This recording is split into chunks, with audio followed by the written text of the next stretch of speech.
Hello guys! Andito na naman kami for another family adventure. At this time, papunta kami sa Manila Baywalk. Kaya nababiyahe kami, saka naman natutulog yung baby namin.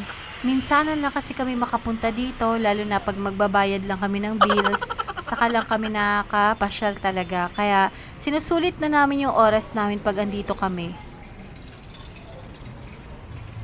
Tatawid tayo guys, sa tapat niyan, ayan yung mismong Manila Baywalk.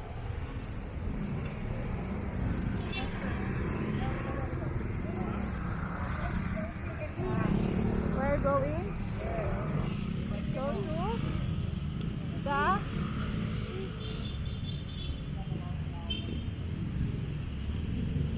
So, bago nga tayo makakatawid ay kailangan natin dumaan dito sa overpass. Buti na lang at sakto, maganda ang panahon, perfecto sa aming family bonding. Ngayong araw nga pala ay Friday. Balik sinadya talaga naming umalis ng Friday.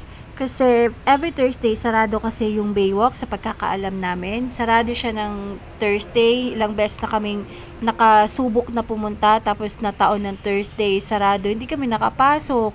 So, bumalik na lang kami kinabukasan. So, Friday, saktong-sakto, pagpasok ninyo, sobrang linis talaga. As in, wala kang makikitang mga dumi. So, yun yung araw na maglilinis sila. So, perfect siya kung gusto nyo pumunta. Itaon nyo na ng Friday. Malinis din naman siya ng mga Saturday, Sunday hanggang sa mga sunod na araw. Kaya lang, pag Thursday kasi maglilinis sila. So Friday, sigurado kang maaabutan mo talaga siyang walang lumot, yung mga ganon. So, ayun.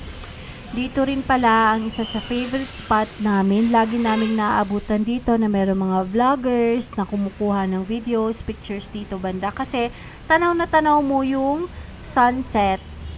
So, ayun. Pag umaga naman, maganda rin dito. Nakatayo ka, tapos aabangan mong mag-sunrise.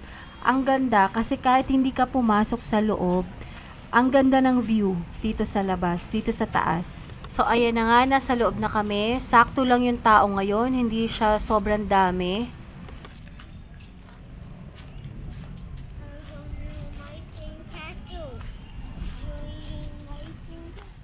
Dirty yan? Ba't ka pulot ng pulot?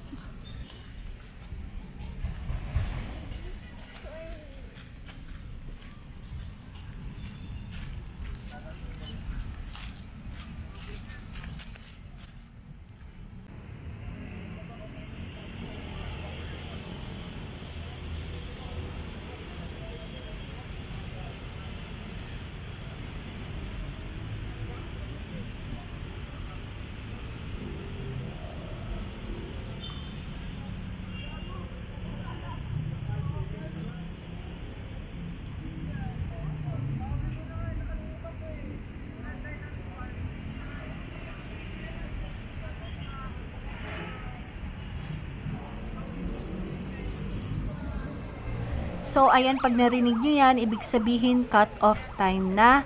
6 AM hanggang 6 PM lang allowed dyan sa loob. Bali, pwede naman kayong bumalik kinabukasan kahit anong oras, basta within 6 AM to 6 PM lang. Pero, mas maganda talaga pumunta dyan ng hapon dahil medyo mainit siya, tutok na tutok yung araw. So, ayun, sana nag-enjoy kayo sa ating video. Ngayon pala ay February 21, 2025. Ganyan nakaganda ang ating Manila Baywalk. Ang sarap para magmamasyal kasama ang pamilya at mag-enjoy. Ayan, maraming salamat po! Please like and follow Nanay channel.